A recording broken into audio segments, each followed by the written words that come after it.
இப்படிப்பட்ட இனத்தில் பிறந்தவன் சுமாலி, அசுரர் குல வேந்தன்.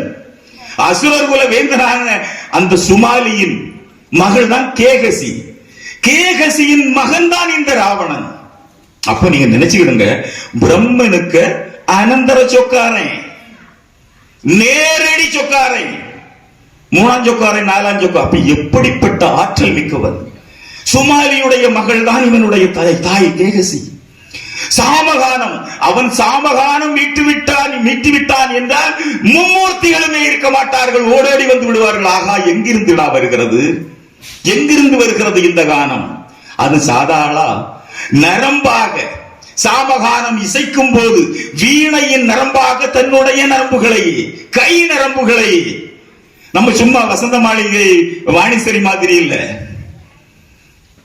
நம்ம வாணிசரி மீட்டுவாங்கல, அது ஏதோ ஒரு பாட்டு உண்டு, அதை போல அல்ல.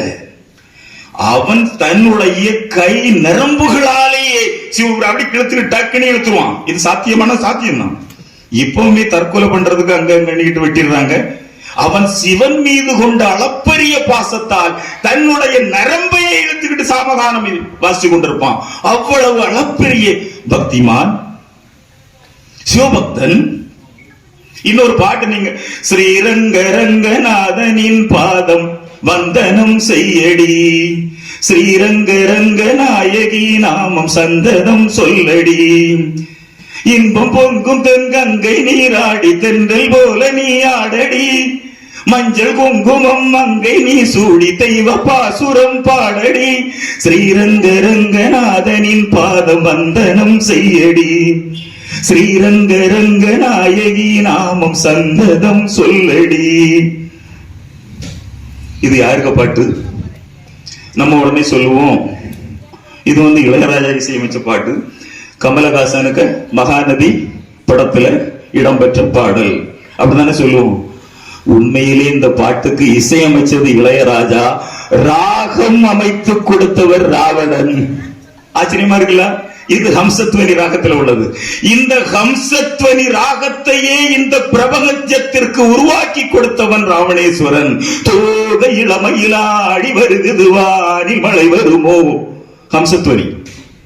தோகை இளமையிலாடி வருகுது வாரி மழை வருமோ, ஹம்சத்வனி.